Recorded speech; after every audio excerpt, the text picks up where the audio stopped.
Terima kasih Tuhan Yesus, anugerah-Mu yang sangat besar itu melimpah atas kami. Kami bersyukur Tuhan, kasih setia-Mu Kau tunjukkan kepada kami sepanjang minggu ini, melalui pemeliharaan-Mu, melalui perlindungan-Mu, melalui berkat-berkat yang melimpah yang Tuhan sudah sediakan bagi kami. Baik nafas hidup, dan semua berkat-berkat yang kami sadari atau tidak sadari, yang Tuhan sudah kerjakan di dalam hidup kami. Terima kasih, kami mengucap syukur kepada-Mu. Kami bersujud dan mengucap syukur untuk semua kebaikan. Semua karena anugerah, semua karena kebaikan Tuhan. Bapa yang terkasih, saat ini kami akan duduk lagi mendengarkan firman-Mu, supaya Kau mengajari kami melalui Roh-Mu yang baik itu, menerangi mata hati kami, supaya kami mengerti siapa kami di dalam Kristus, supaya kami mengerti karya salib Yesus yang selesai dan sempurna, apa yang Tuhan sudah kerjakan bagi kami di kayu salib. Terima kasih Tuhan, berkati waktu-waktu ini, Kau menjamah setiap hati, Engkau mengetahui kebutuhan setiap hati, dan kami percaya Yesus adalah jawaban bagi semuanya persoalan, masalah di dalam kehidupan kami. Terima kasih Tuhan, di dalam nama Yesus, Roh Kudus, Roh Wahyu, Pewahyuan, Roh Hikmat bekerja di tempat ini. Kami bersandar sepenuhnya, hamba-Mu bersandar bergantung sepenuhnya pada kasih karunia-Mu. Terima kasih Tuhan, ada kelepasan, kebebasan, kesembuhan, hidup yang diubahkan. Kami semua diubahkan menjadi serupa dengan gambaran Yesus dalam kemuliaan yang semakin besar. Dan dengan bersah hati kami menghancurkan kau setan iblis, kau musuh yang sudah dikalahkan. Kami perintahkan kau pergi, menyingkir kau setan di dalam nama Yesus. Tinggalkan tempat ini. Kami patahkan semua tipu muslihat atas hidup kami. Dan saat ini kami tundukkan segala pikiran kami Tuhan. Kami tundukkan, kami tawan, kami tundukkan kepada ketuhanan Kristus. Di dalam nama Yesus kami berdoa. Semua yang percaya berkata, amin. Haleluya, puji Tuhan. Anak-anak sekolah minggu saudaraku, dibawa aja ke atas ya.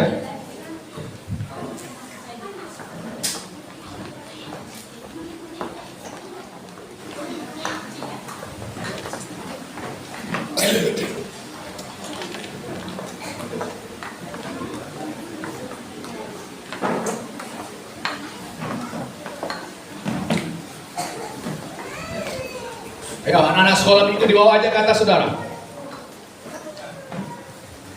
supaya anak-anak sekolah minggu pun bisa beribadah.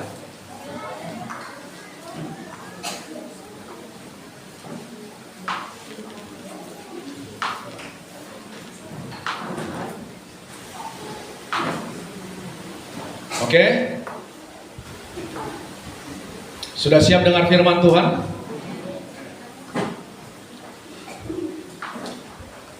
Hari ini saudaraku, firman Tuhannya masih sama dengan minggu lalu, yaitu setan, musuh yang sudah dikalahkan part 2. Coba katakan, setan itu musuh yang sudah dikalahkan. Amin saudaraku. Jadi peperangan rohani itu bukan lagi sesuatu yang menakutkan. Setan itu bukan lagi musuh yang menakutkan. Ingat itu, amin. Dia sudah dikalahkan 2000 tahun yang lalu. Semua senjatanya sudah dilucuti. Ibrani 2:14 mengatakan, Ibrani 2:14, bahwasanya melalui kematian Yesus di kayu salib, Dia sudah membinasakan iblis yang berkuasa atas maut. Amin. Jadi Yesus datang saudaraku, Dia Yesus yang adalah Allah, 100% Allah menjadi manusia. Jadi Yesus itu Tuhan kita 100% Allah, 100% manusia. Kenapa Pak Dia menjadi manusia? Karena sebagai Allah Dia tidak bisa mati. Hanya dalam keadaannya sebagai manusia Dia bisa mati. Jadi salah satu tujuan Dia menjadi manusia, supaya waktu Dia mati di kayu salib, di dalam rohnya Dia turun saudaraku ke alam maut, menjumpai iblis yang berkuasa atas maut, Direbutnya kunci jurang maut, lalu diremukkannya kepala iblis yang berkuasa atas maut. Haleluya. Jadi dia turun, saudaraku, dalam rohnya menggantikan saudara dan saya, karena upah dosa adalah maut, kebinasaan di neraka. Yesus turun ke neraka menggantikan saya dan saudara. Amin, saudaraku. Supaya kita nggak perlu lagi dihukum ke neraka. Jadi di neraka apa yang diperbuatnya? Dijumpainya iblis yang memegang kunci alam maut, direbutnya, diremukkannya kepala iblis. Amin, saudaraku. Jadi dilucutinya semua senjatanya. Jadi iblis sudah dikalahkan, semua senjatanya sudah dilucuti. Amin. Jadi peperangan rohani bukan lagi sesuatu yang menakutkan. Karena apa? Karena kita berperang melalui kemenangan Kristus di kayu salib. Saudaraku, puasa 40 hari 40 malam pun tidak akan bisa mengusir setan. Setan tak takut. Amin. Dia hanya takut kalau orang Kristen mengingatkan dia mengenai kekalahan iblis di kayu salib 2000 tahun yang lalu. Saudara mengerti ini? Oke. Jadi minggu lalu kita belajar bahwasanya, saudaraku, senjata utama iblis adalah tipuan. Dia nggak punya kuasa lagi, sudah dilucuti. Tapi dia punya satu senjata. Apa itu, saudaraku? Tipuan. Amin. Jadi kata firman Tuhan tadi bahwasanya supaya kita bisa bertahan melawan tipu muslihat iblis. Jadi senjata iblis yang paling utama adalah tipuan. Lalu bagaimana cara kita, saudaraku, untuk bisa melawan tipu muslihat iblis? Senjata kita apa? Kebenaran. Yohanes 8 ayat 32 mengatakan, dan kamu akan mengetahui kebenaran, dan kebenaran itu memerdekakan kamu. Jadi selama umat Tuhan bisa ditipu oleh iblis melalui dusta, tipu muslihat, umat Tuhan akan mengalami kekalahan. Sekalipun iblis sudah dikalahkan di kayu salib. Amin, saudara. Nah, jadi hanya dengan mengetahui kebenaran kita bisa mengalahkan tipu muslihat iblis. Jadi penting sekali, saudaraku, mengerti firman Tuhan dengan sejelas-jelasnya. Haleluya. Berita tentang salib itu adalah berita yang paling dibenci oleh iblis. Berita yang paling, saudaraku, iblis coba sembunyikan dari gereja. Kenapa begitu, Pak? Coba kita buka dulu Galatia 3:1. Galatia 3:1.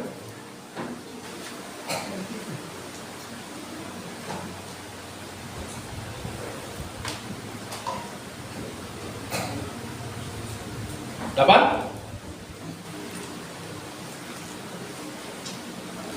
Hai orang-orang Galatia yang bodoh, siapakah yang telah mempesona kamu? Bukankah Yesus Kristus yang disalibkan itu telah dilukiskan dengan terang di depanmu? Oke.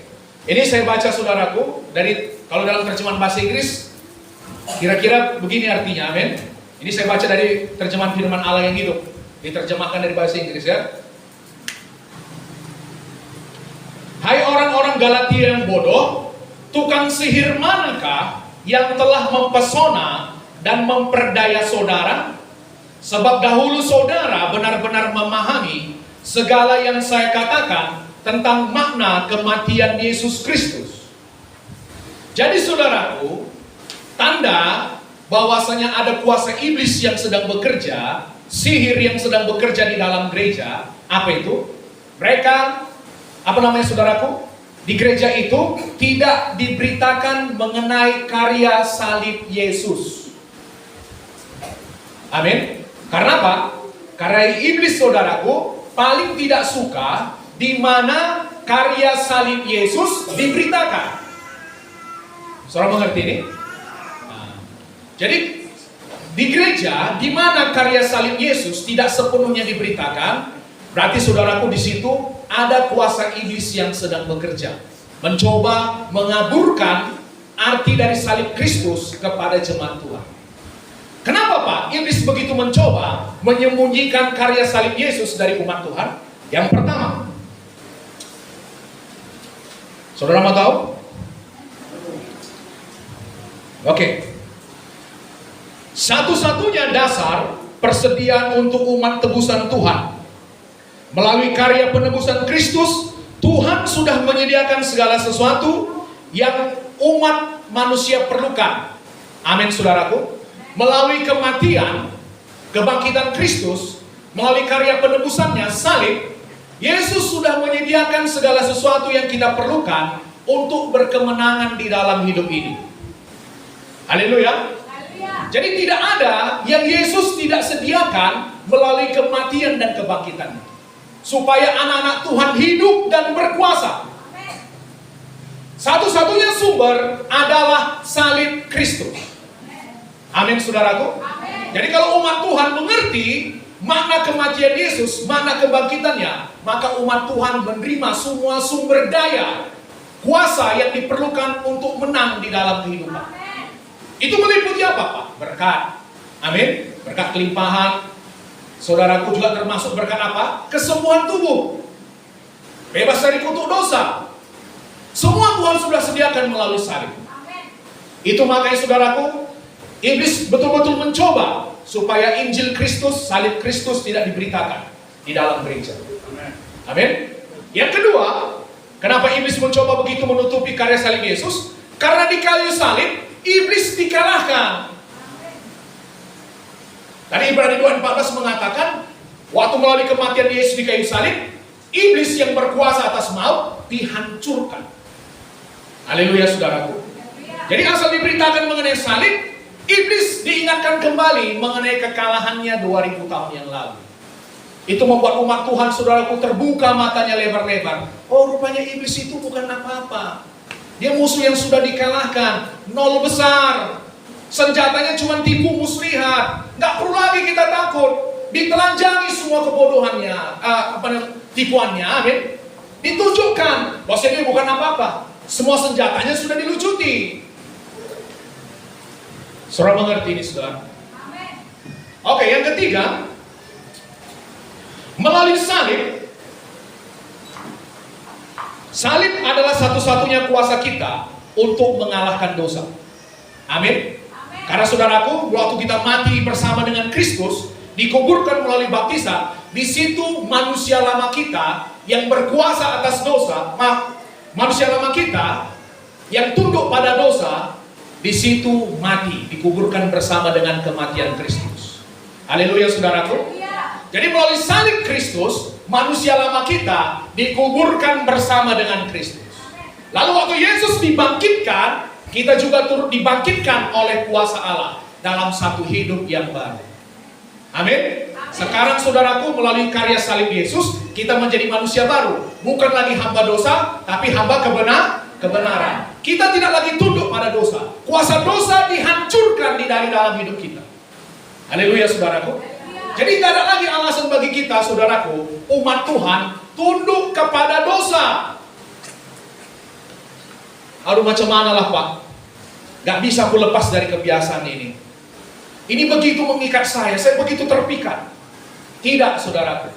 Kalau saudara mengatakan demikian, berarti saudara tidak mengerti apa yang dikerjakan Yesus di kayu salib. Amin. Melalui kematian dan kebangkitan. Karena waktu kita percaya kepada Yesus, kita dijadikan satu dengan Yesus. Amin. Itu hukum roh. Apa itu hukum roh? Hukum hidup bersatu dengan Kristus. Jadi waktu kita percaya kepada Yesus, kita dipersatukan dengan Yesus, kita satu dengan kematian, dan kita satu dengan kebangkitan. Amin. Saudara mengerti ini? Jadi melalui karya salib Yesus, kuasa dosa manusia lama itu dikuburkan. Dan kita bangkit dalam satu manusia baru yang tunduk kepada kebenaran. Haleluya, saudaraku. Nah, jadi salib itu begitu berkuasa. Itu makanya Paulus berkata apa? Aku memutuskan untuk datang kepadamu, tidak mengetahui apa-apa tentang kamu, kecuali tentang Kristus yang disalibkan dan dibangkitkan. Wah, luar biasa, saudaraku. Amin. Paulus datang ke satu jemaat, apa katanya? Dia nggak perlu tahu apa-apa tentang jemaat itu. Yang perlu aku sampaikan hanya berita tentang apa? Kematian dan kebangkitan Kristus. Kalau kau mengerti mengenai arti kematian dan kebangkitan Yesus, engkau pasti hidup berkuasa. Haleluya, saudaraku. Ini perlu sekali saudara pahami, amin. Apalagi nanti saudaraku kita akan terima perjamuan kudus. Haleluya. Saudara tahu kenapa banyak orang, dikatakan Paulus, banyak di antara kamu sakit, bahkan banyak yang meninggal. Tahu kenapa? Karena sewaktu menerima perjamuan kudus, saudaraku, mereka tidak mengerti bagaimana cara menerima perjamuan kudus yang benar. Saudara mengerti ini? Oke. Nanti saya akan terangkan waktu perjamuan kudus. Haleluya saudaraku. Bahwasanya ada cara yang benar dan ada cara yang tidak benar dalam menerima perjamuan kudus. Jadi waktu cara kita menerima perjamuan kudus tidak benar, itu malah mendatangkan hukuman, bukan berkat. Haleluya saudara. Oke, kita lanjut.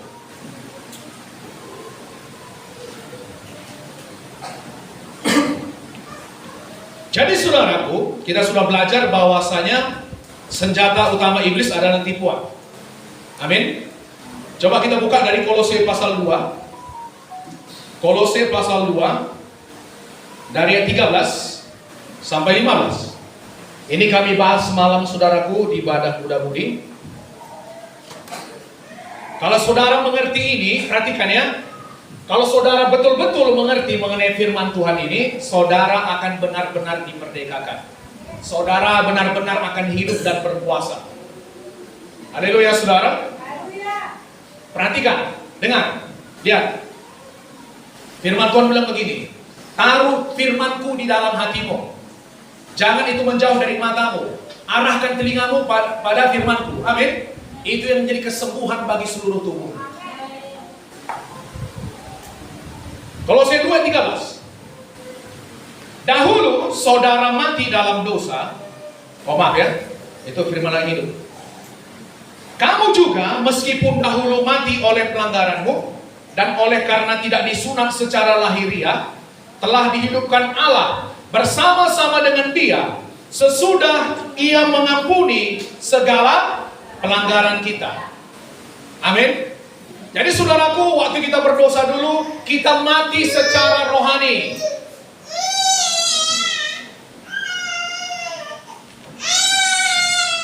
Haleluya.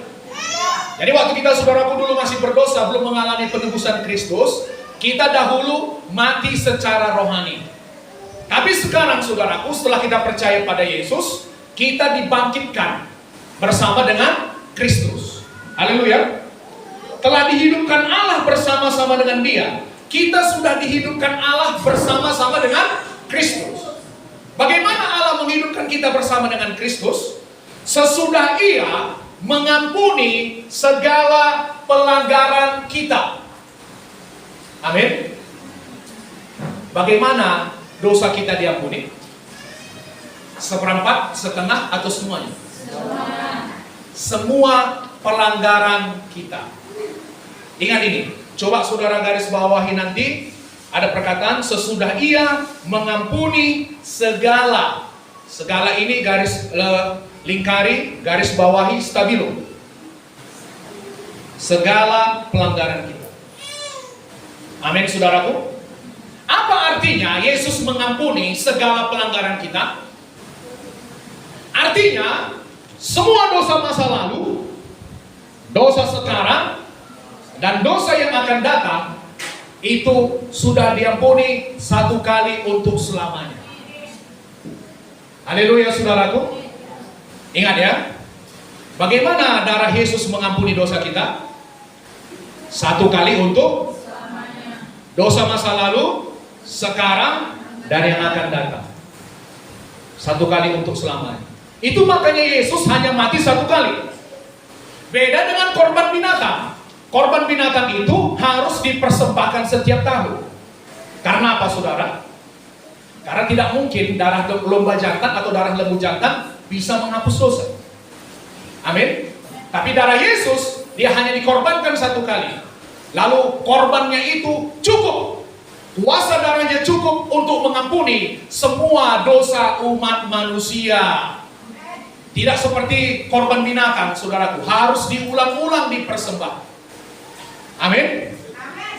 Jadi bagaimana Yesus mengampuni segala pelanggaran kita? semua pelanggaran kita, semua dosa kita diampuni satu kali untuk selama-lamanya. Haleluya saudaraku. Oke, ayat 14. Bagaimana dia mengampuni segala pelanggaran kita? Dengan menghapuskan surat hutang yang oleh ketentuan-ketentuan hukum mendakwa dan mengancam kita. Dan itu ditiadakannya dengan memakukannya kepada kayu salib. Haleluya saudara. Ada dikatakan di sini dengan menghapuskan surat hutang. Apa rupanya surat hutang itu, Pak? Saudara mau tahu apa itu surat hutang? Surat hutang adalah semua bukti pelanggaran kita, yaitu daftar perintah-perintahnya yang tidak kita taati. Amin saudaraku. Jadi surat hutang itu adalah semua daftar semua dosa, daftar semua pelanggaran dari hukum Tuhan yang sudah kita langgar. Jadi misalnya saudaraku, saudara bohong, ada tercatat itu semua. Amin. Saudara mencuri, saudara berzina, itu semua tercatat. Semua daftar pelanggaran yang telah kita buat, daftar pelanggaran yang dosa yang sudah kita buat melanggar hukum Tuhan. Amin saudaraku. Itu tercatat semua surat hutang itu. Amin. Dan setan licik, dia pakai surat hutang ini untuk mendakwa dan mengancam kita. Amin. Dia ingatkan kita bahwasanya kita ini bersalah di hadapan Allah. Haleluya saudaraku. Itu taktik setan. Dia memakai semua daftar pelanggaran kita ini, dia tunjukkan kepada kita, hey, kau sudah bersalah melanggar semua hukum Tuhan. Jadi senjata iblis paling utama apa? Tipuan. Dia mengingatkan kita kembali, mendakwa kita dengan semua kesalahan, dosa yang pernah kita buat. Amin saudaraku. Dia berkata bahwasanya dosa kita tidak diampuni semuanya. Tadi saya katakan saudaraku, bahwasanya dosa kita, dosa masa lalu, sekarang dan yang akan datang sudah diampuni. Tapi saya bilang begini, bro, gak mungkin semua dosa kita diampuni. Yang diampuni itu hanya dosa masa lalu. Amin. Dosa sekarang, dosa yang akan datang, itu harus kau tanggung sendiri. Lihat. Di situ tipuan setan. Dia berkata darah Yesus tidak mengampuni semua pelanggaran kita, hanya sebagian. Haleluya saudaraku. Jadi waktu kita mempercayai dusta iblis ini, setan mempunyai dasar untuk selalu mendakwa kita, membuat kita merasa bersalah, membuat kita merasa tidak layak. Dia memakai surat hutang ini, daftar pelanggaran kita, untuk mendakwa dan mengancam kita. Haleluya saudaraku. Pernah saudara di sini merasa bersalah, tidak layak ke hadapan Tuhan?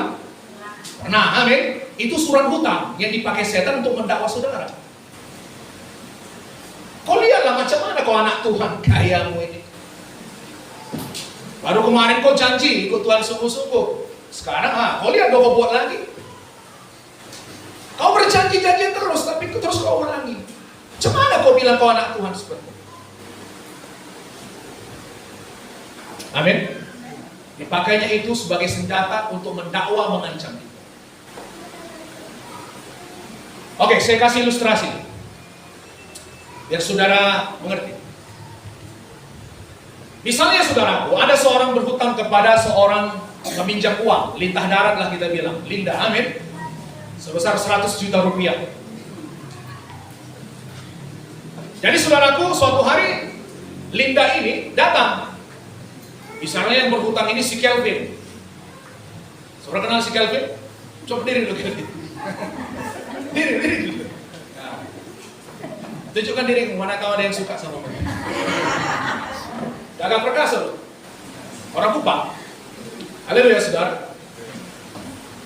Datang dia, sudah saatnya kau harus membayar hutangmu 100 juta. Lalu si Kelvin saudaraku, dia tidak punya uang. Lalu apa katanya? Sabarlah dulu, Namboru. Haleluya saudara.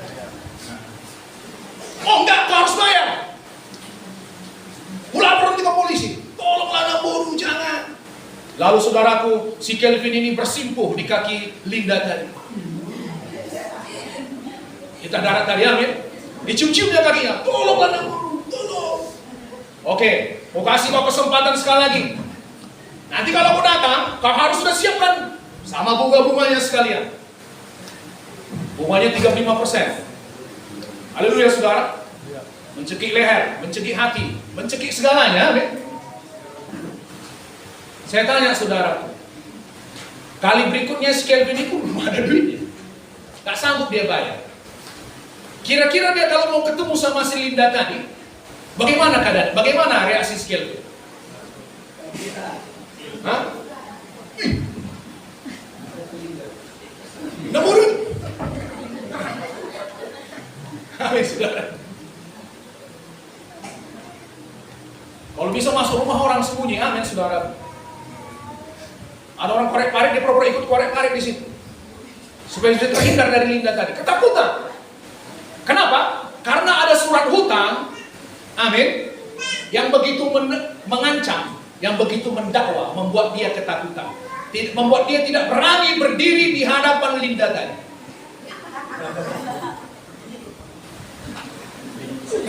Haleluya. Asal sudah datang, nampak saudaraku, batang hidung si Linda tadi, udah ketakutan si Kelvin ini.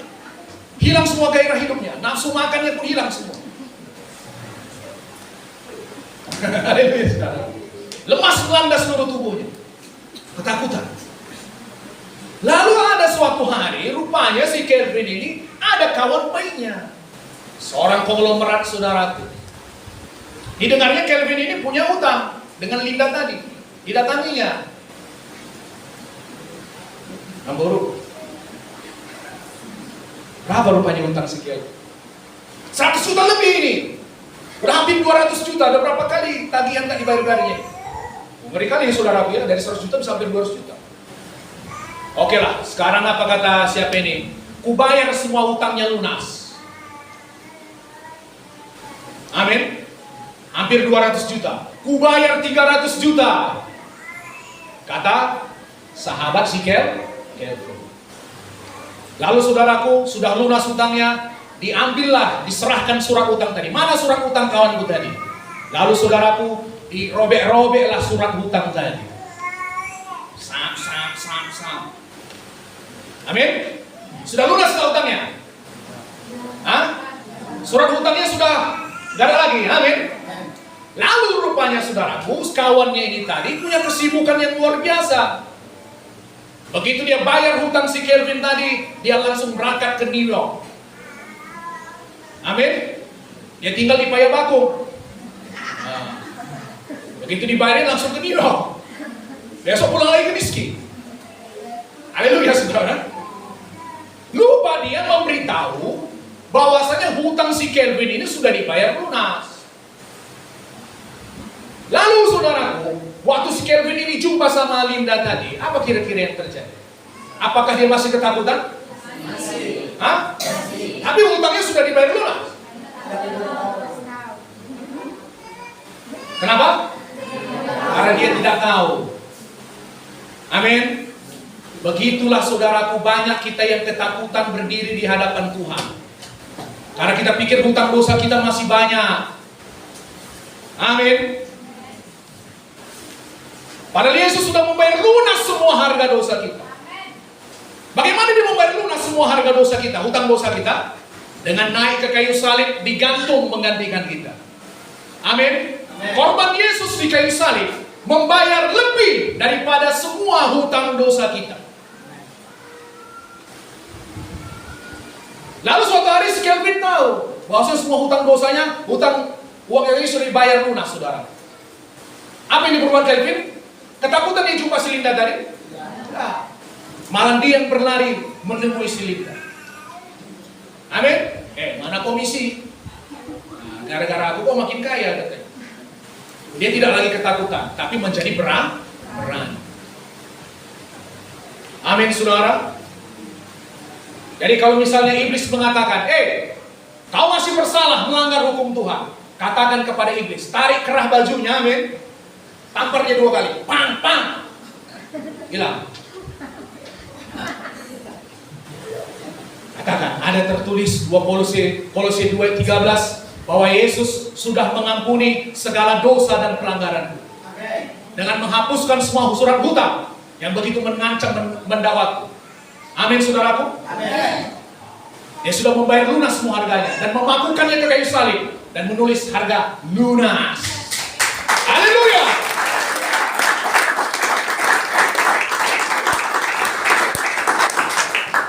Jadi senjata utama iblis adalah dakwaan. Dia berkata kepada saudara, hutang dosa saudara belum diampuni sepenuhnya.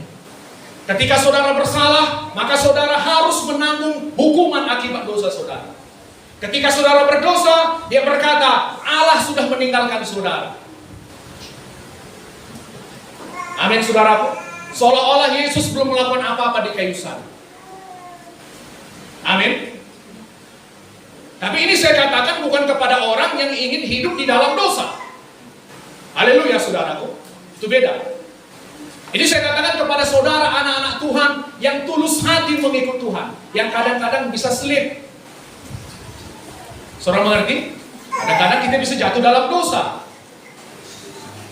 Waktu kita jatuh dalam dosa, saudaraku, ingatkan diri saudara, ingatkan setan, bahwasanya semua dosa dan pelanggaran kita sudah diampuni satu kali untuk selamanya oleh kuasa darah Yesus. Amin. Jadi kalau saudara sudah tahu surat hutang yang berisi pelanggaran kita sudah dipakukan ke kayu salib, sudah dihapuskan, amin saudara, setan sudah kehilangan senjata untuk mendakwa saudara. Sama seperti surat hutang tadi sudah dibayar, dikoyak-koyak saudara. Surat hutang itu tidak bisa lagi dipakai untuk mendakwa si Kelvin ini. Saudara mengerti? Saudara mengerti ini?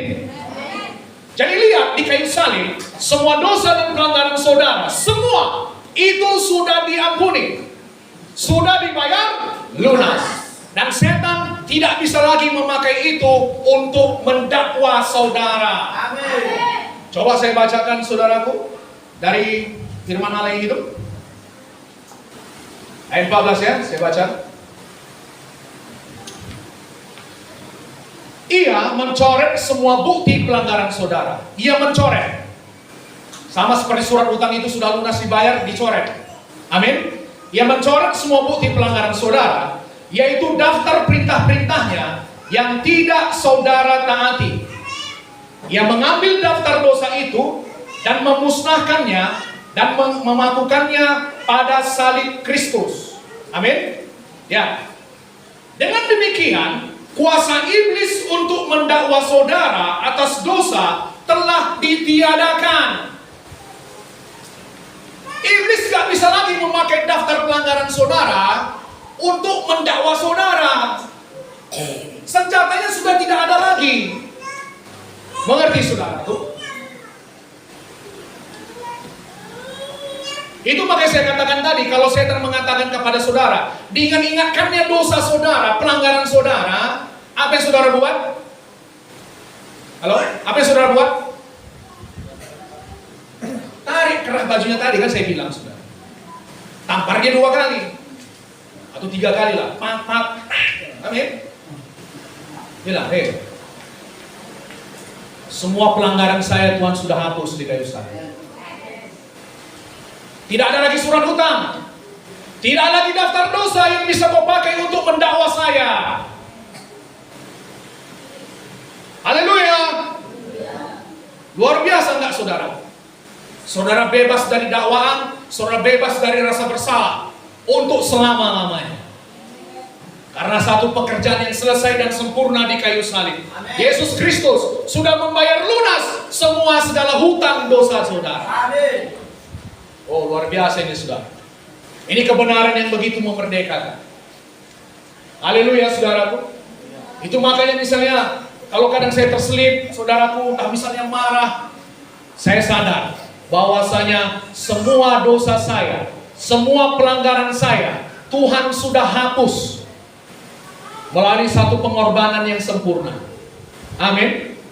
Saya tidak memberikan lagi iblis kesempatan untuk mendakwa saya. Tapi kenapa Kenapa Pak? Banyak orang dihantui rasa bersalah akibat kesalahan masa lalu. Saudara tahu kenapa? Penyesalan, dia berpikir Tuhan meninggalkan dia. Dia berpikir Tuhan tidak sayang lagi sama dia. Saudara tahu kenapa? Karena mereka tidak tahu bahwasanya semua pelanggarannya sudah dihapuskan di kayu salib. Amin.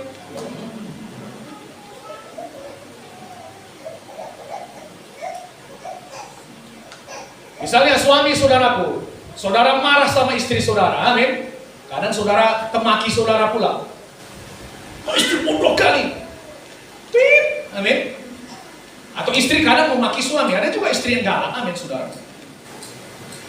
Jadi sama saudara pikir hanya laki-laki aja yang galak, istri pun banyak yang galak. Di situ kadang ini saudaraku, ada jalan setan untuk mendakwah. Kau anak Tuhan, sudah melayani, tapi kok begitu masih kau perbuat? Kemarin kau baru berjanji untuk menghormati suamimu. Suami adalah kepala istri, sama seperti Kristus adalah kepala jemaat. Tapi kok kayak gitu kau buat? Oh, inilah cerdinya setan, amin saudara. Dia bisa pakai firman Tuhan untuk mendakwa saudara. Kami bilang sama setan, ya kadang aku bisa jatuh dalam dosa. Tapi satu kebenaran yang aku tahu, yang kupegang kuat, bahwasanya Tuhan Yesus sudah menghapuskan semua surat hutang, semua daftar pelanggaranku. Hukum-hukum Tuhan yang kulanggar, Tuhan sudah hapuskan melalui pengorbanannya di kayu salib. Jadi kau tidak punya senjata untuk mendakwa saya. Haleluya saudaraku, kau tidak punya senjata untuk mendakwa saya. Saudara tahu bagaimana berperang? Saudara tahu bagaimana berperang, saudaraku?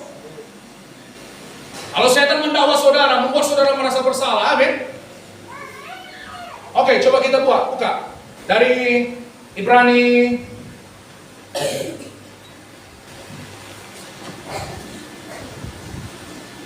Wahyu 10, Wahyu 12 ayat 10 sampai 11.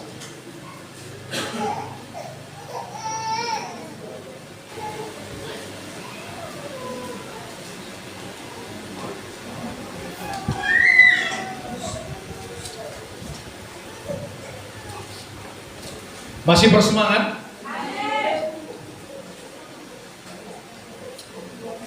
Wahyu 12 ayat 10 sampai 11. Kita baca bersama. 1, 2, 3 ya. Dan aku mendengar suara yang nyaring di sorga berkata, sekarang telah tiba keselamatan dan kuasa dan pemerintahan Allah kita, dan kekuasaan Dia yang diurapinya, karena telah dilemparkan ke bawah pendakwa saudara-saudara kita yang mendakwa mereka siang dan malam di hadapan Allah. Nama lain setan adalah pendakwa, hasatan. Itu kalau nggak salah bahasa Yunani atau bahasa Ibrani-nya saudaraku ya. Hasatan, pendakwa. Apa tugas pendakwa? Tugas pendakwa menunjukkan semua kesalahan-kesalahan kita. Amin saudaraku. Seperti jaksa, misalnya hakim bertanya, oke jaksa, apa tuntutan dakwaan terhadap terdakwa ini? Oh begini Pak Hakim, dia sudah bersalah melanggar pasal sekian, junto pasal sekian. Jadi tugas pendakwa, jaksa, untuk menunjukkan semua kesalahan-kesalahan kita, seperti iblis. Haleluya saudaraku. Itu pekerjaan iblis, mendakwa saudara-saudara seiman di hadapan Allah siang dan malam. Itulah pekerjaannya. Menunjukkan semua kesalahan kita, menunjukkan semua ketidaklayakan kita, membuat kita merasa bersalah, merasa tidak layak. Haleluya saudaraku. Lalu bagaimana cara kita mengalahkannya? Ayat 11. Dan mereka mengalahkan dia oleh darah anak domba dan oleh perkataan kesaksian mereka, karena mereka tidak mengasihi nyawa mereka sampai ke dalam maut. Bagaimana cara kita mengalahkan semua dakwaan iblis tadi? Senjatanya oleh darah anak domba. Bagaimana cara mempraktekkannya? Coba. Ya, seperti tadi katakan, setan melalui pengorbanan darah Yesus di kayu salib, korban tubuh Yesus di kayu salib, Yesus sudah menghapus segala hutang dosa saya. Sudah menghapuskan semua pelanggaran saya. Amin, saudara. Jadi di hadapan Allah, saya tidak punya lagi daftar dosa. Saya bersih. Jadi kau tidak ada lagi dasar untuk mendakwa saya. Tidak ada lagi kesalahan yang bisa kau temukan untuk mendakwa saya. Karena darah Yesus. Jelas ini saudaraku? Saudara harus mengerti ini. Kalau setan akan memperbudak saudara melalui ketidaktahuan, melalui dusta iblis tadi. Kau bilang dia mengampuni segala dosamu, terlalu baik itu bro. Dia hanya mengampuni hanya dosa masa lalu. Firman Tuhan mengatakan semua pelanggaran kita. Haleluya saudara. Jadi begitu cara kita mengalahkan dia. Saudara mengerti? Ada daftar pelanggaran kita. Ini dipakai untuk mendakwa kita, menunjukkan kesalahan kita. Tapi melalui pengorbanan Yesus di kayu salib, semua hutang dosa tadi sudah dihapuskan. Amin. Dipakukan. Sehingga daftar dosa tadi tidak bisa lagi dipakai untuk mendakwa kita. Tidak bisa lagi dipakai untuk menunjukkan kesalahan kita. Karena itu sudah dibayar lunas di kayu salib. Apakah ini memerdekakan saudara? Ini karya salib Yesus saudara. Ini karya salib Yesus. Setan tidak suka saya beritakan. Amin saudaraku. Sore berkati sejauh ini. Bagaimana tadi kalau misalnya ada kawan Kelvin tadi saudaraku. Si Kelvin tadi berutang 100 juta. Lalu adalah kawannya bermaksud baik. Dibayar berapa utang Kelvin? 100 juta. Oke lah, kubayar ini 50 juta. Dibayar setengah. Taruhlah si Kelvin tahu hutangnya sudah dibayar setengah. Tapi si Kelvin tetap tidak bisa membayarnya. Bagaimana si Kelvin ketemu sama si 60 tadi? Masih ketakutan tidak? Kayak itu tadi. Saudara pun kalau sadar hanya separuh dosa saudara diampuni, saudara pun masih akan ketakutan jumpa Tuhan atau jumpa dengan setan. Hanya dengan pewahyuan semua dosa kita sudah diampuni, dibayar lunas. Semua ketakutan tadi menjadi hilang. Itu makanya firman Tuhan mengatakan, oleh darah Yesus kita sekarang dengan penuh keberanian menghadap tahta kasih karunia Tuhan. Oleh apa? Darah Yesus. Bukan oleh perbuatan baik kita, oleh darah Yesus. Kenapa? Surat hutang dosa kita yang begitu mengancam itu sudah tidak ada lagi. Halo, itu kabar baik. Amin saudaraku.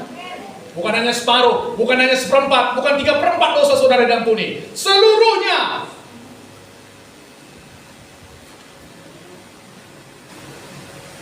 Dan ingat, pemahaman mengenai pengampunan dosa ini berhubungan erat juga dengan kesembuhan tubuh. Haleluya saudara. Coba Mazmur 103.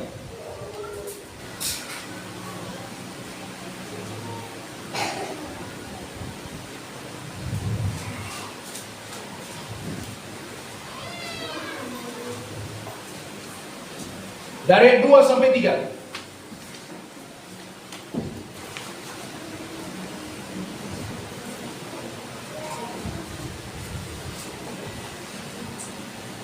Dapat saudara? 1, 2, 3 ya. Pujilah Tuhan hai jiwaku, dan janganlah lupakan segala kebaikannya. Dia yang mengampuni segala. Adakah perkataan segala? Lihat, Tuhan tak pernah bekerja setengah-setengah loh. Dia mengampuni segala kesalahanmu, yang menyembuhkan segala penyakitmu. Jadi pengampunan dosa berhubungan erat dengan kesembuhan tubuh. Kenapa? Kesembuhan adalah produk dari keselamatan. Sebenarnya sangat gampang untuk disembuhkan. Ada kepada orang yang sakit, Yesus berkata apa? Hai anakku, dosamu sudah diampuni. Amin. Lalu apa kata Yesus? Bangkitlah, sembuhlah dari penyakit.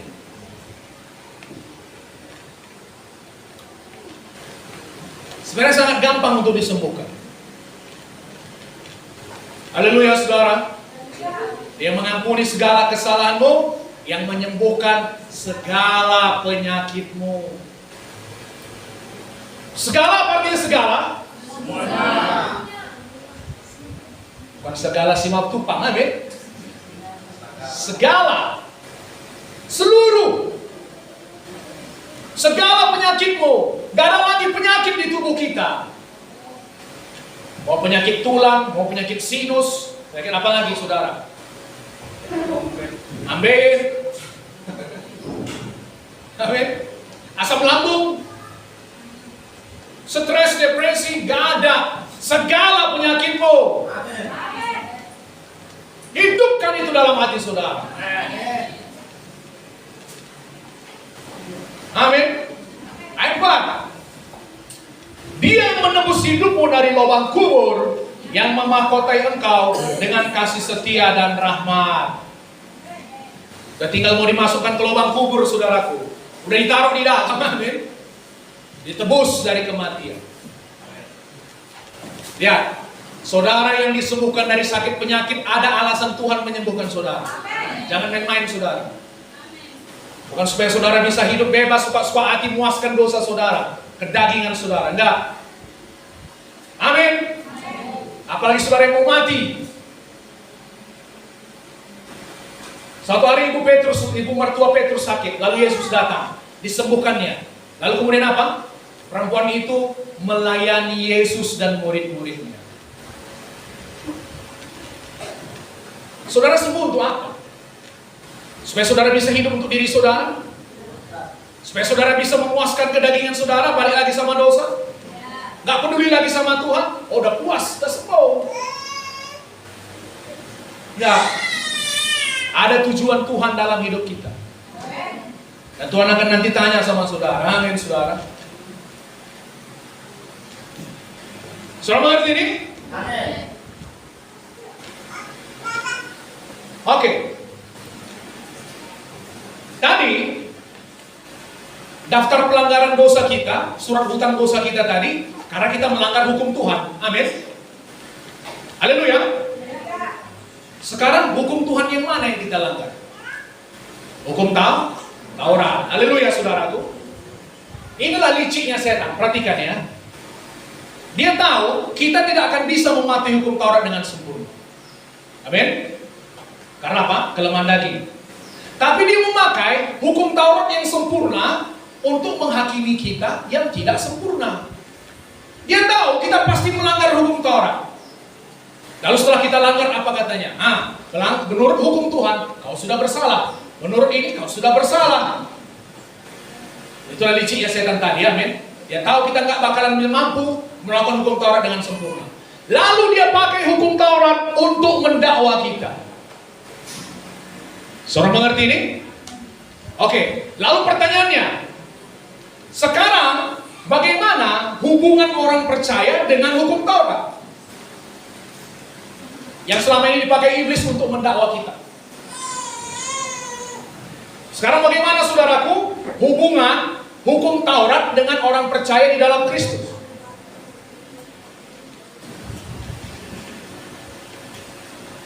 Oke, baca Roma pasal 7 ayat 1.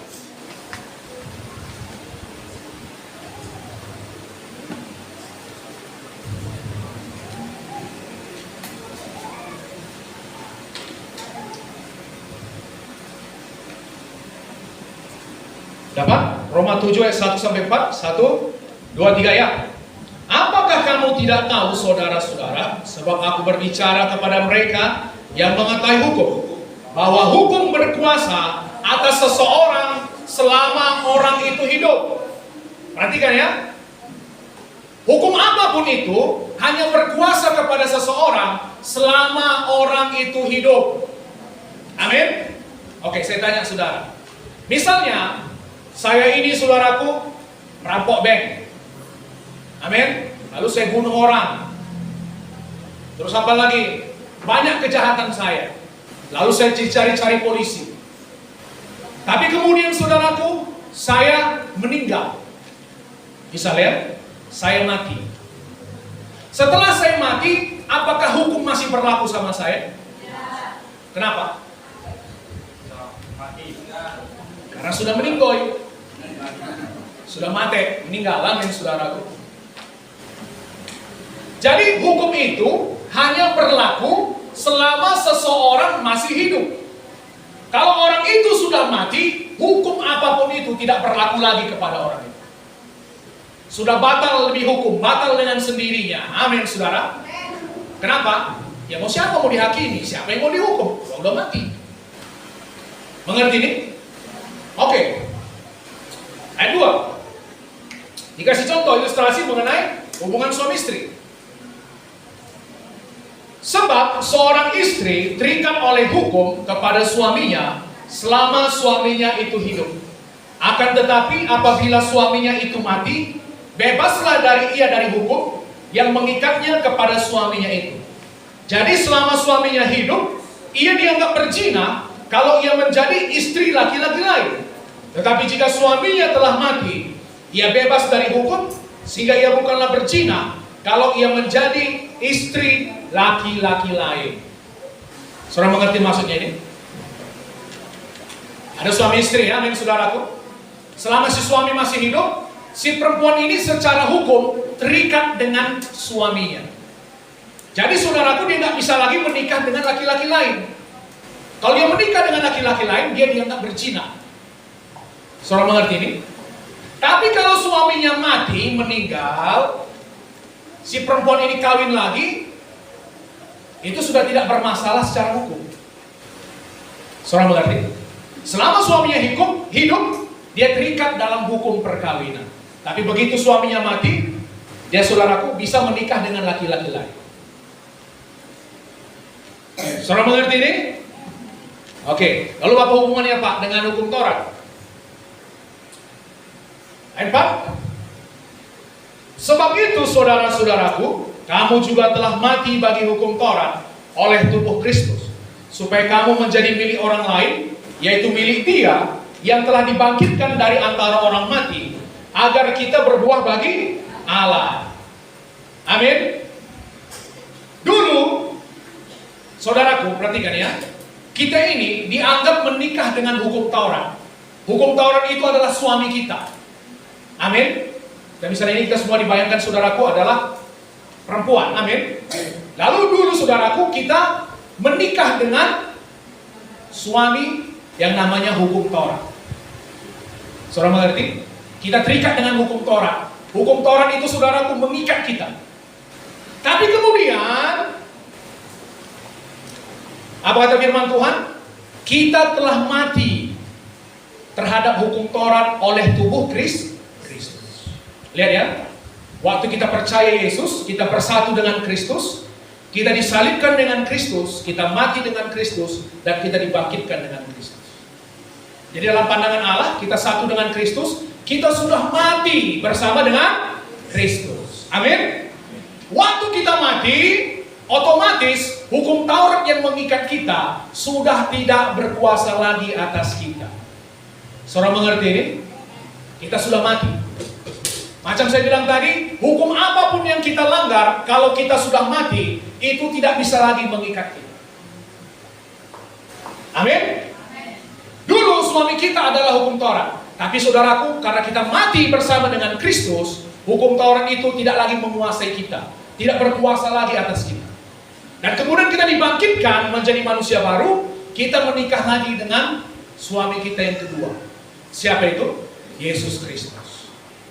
Amin, saudara. Oke, saya kasih contoh. Ada saudaraku, seorang perempuan menikah dengan suami yang kejam. Jadi saudaraku, suaminya ini kejam sekali, memperlakukan dia tidak manusiawi. Jadi kalau misalnya suami ini mau kerja saudaraku, dia pergi kerja, dia biasa berikan daftar kerja kepada istrinya. Bersihkan WC, sapu gudang, pokoknya pekerjaan-pekerjaan rumah tangga dan pekerjaan yang berat. Amin, saudaraku. Dan pulang nanti dari kerja, diceknya satu-satu, dipanggil istrinya. Oke, lihat dulu hasil kerjamu tadi. Lalu dicek. Asal tidak beres, saudaraku, kurang memuaskan rasanya. Saudara tahu apa yang diperbuatnya? Dimaki-makinya istrinya tadi. dikutukinya, kena marah. Itu yang terjadi hari lepas hari. Ada aja yang tidak puas rasa suami yang pertamanya ini. Ada aja kesalahan ditemukannya, saudaraku. Karena saudaraku, suami pertama ini menuntut kesempurnaan. Amin. Hukum Taurat selalu menuntut kesempurnaan dari manusia yang tidak sempurna. Haleluya, saudara. Lalu kemudian suami yang pertama ini meninggal, berangkat. Gak lama, saudaraku, dia menikah lagi dengan suami yang kedua. Haleluya. Suami yang kedua ini begitu mengasihi dia, memperlakukan dia seperti seorang ratu. Dia memperlakukan dia dengan begitu cinta kasih, saudaraku, dengan lemah lembut. Amin. Lalu suatu hari, waktu suami ini pergi kerja, dia bersih-bersih di rumah. Sang perempuan ini duduk di sofa, tempat duduk itu. Kan kalau tempat duduk kita, saudara, kadang ada tempat bisa ada barang-barang jatuh di dalamnya, amin. Masuk tangannya ke dalam, terpegangnya ada kertas, saudara. Ditariknya kertas itu, lalu dibukanya. Seketika menangis dia. Saudara tahu kertas apa itu? Rupanya ini kertas, saudaraku, yang dulu ditulis oleh suami pertamanya, yang berisi semua daftar tugas yang harus dia kerjakan. Menangis dia, mengingat waktu masa dulu dia diperlakukan dengan tidak baik. Amin. Lalu tiba-tiba dia mulai merenung, saudaraku. Diperhatikan yang satu persatu tugas yang diberikan oleh suaminya tadi. Rupanya sekarang, walaupun tanpa disuruh oleh suaminya yang kedua, amin, dia melakukan semua daftar tugas tadi dengan jauh lebih baik. Saudara mengerti? Kenapa dia melakukannya lebih baik? Karena dia begitu dicintai, dia begitu dikasihi. Walaupun dia salah, suaminya tetap penuh dengan kasih karunia, penuh dengan pengampunan, memperlakukannya dengan baik. Haleluya, saudaraku. Ini gambaran apa, Pak? Suami pertama, suami kedua. Suami pertama ini adalah hukum Taurat. Suami kedua kita adalah kasih karunia. Amin. Hukum Taurat akan menuntut kesempurnaan dari saudara manusia yang tidak sempurna. Dan saudara pasti tidak akan pernah bisa melakukan dengan sempurna.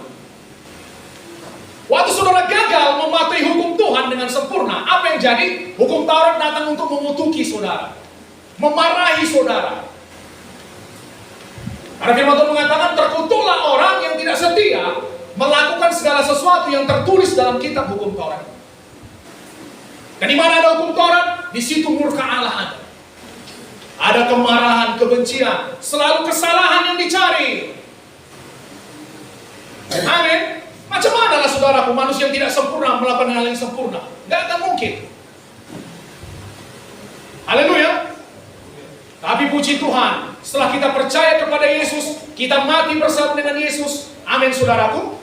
Kita mati terhadap hukum Taurat itu. Hukum Taurat tidak memiliki ikatan apa-apa lagi kepada kita. Sekarang kita menikah dengan suami kedua yang memperlakukan kita seperti ratu. Haleluya, saudaraku. Waktu kita bersalah, apa yang diperbuat Yesus sama kita? Ya, tidak mengingat segala dosa dan pelanggaran kita. Waktu kita bersalah, dia menaruh belas kasihan terhadap kesalahan kita. Beda dengan hukum Taurat. Waktu kita bersalah, dia datang mengutuk, memurkai kita.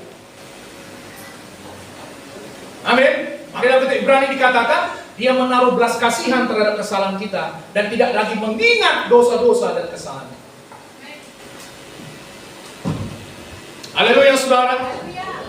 Jadi artinya apa? Bukan lagi hidup di bawah hukum Taurat, bukan lagi artinya, saudaraku, kita suka-suka hati buat dosa, tidak.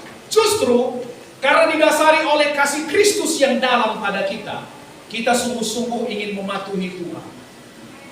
Dasarnya bukan lagi ketakutan, tapi dasarnya adalah kasih Tuhan.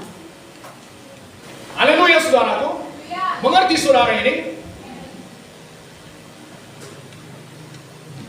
Sekarang saudara menikah dengan suami keberapa? Wah. Haleluya, saudara. Kita tidak lagi hidup di bawah hukum Taurat, tapi kita hidup di bawah kasih karunia. Hukum Taurat tidak bisa lagi dipakai untuk mendakwa kita. Kita sudah mati. Hukum hanya bisa berkuasa kepada seseorang kalau orang itu sudah mati. Selagi orang itu masih hidup. Amin. Kalau orang itu sudah mati, hukum tidak bisa lagi menguasai. Understood? Aye, Captain. Amin.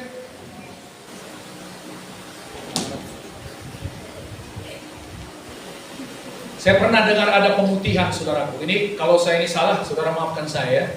Di bank ada namanya pemutihan. Apa itu pemutihan? Kalau orang yang meminjam duit, saudaraku, atas namanya meninggal dunia, lalu hutangnya diputihkan. Betul ini saya bilang ini?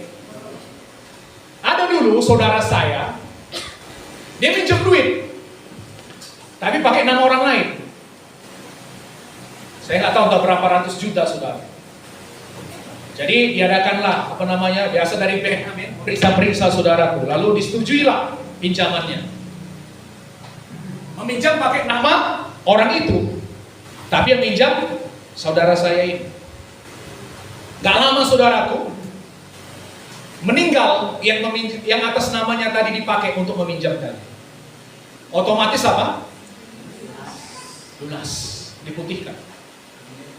Amin. Yang bersorak-sorak siapa? Yang meminjam, yang memakai uang tadi. Jadi kalau kita sudah mati, amin saudaraku, hukuman kita itu diputihkan. Seolah-olah nggak pernah bersalah, seolah-olah nggak pernah ada utang. Saudara mengerti ini? Jadi karena saudara sudah mati terhadap hukum Taurat, daftar hutang saudara itu sudah diputihkan. Tidak berlaku lagi. Sudah dipakukan ke kayu salib. Amin saudara. Saudara mengerti ini? Saudara diperdekakan? Amin. Jadi jangan takut saudaraku. Yesus Kristus suami kita yang kedua, yang kita hidup di bawah kasih karunia, tidak datang untuk mencari-cari kesalahan kita. Amin. Dia datang membenarkan kita. Waktu kita bersalah, dia tetap mengasihi kita. Dia semakin melimpahkan kasih karunia kepada kita, sehingga kita bisa bangkit lagi dan menang. Haleluya saudara. Saudara diberkati. Mari beri kemuliaan bagi Yesus. Haleluya.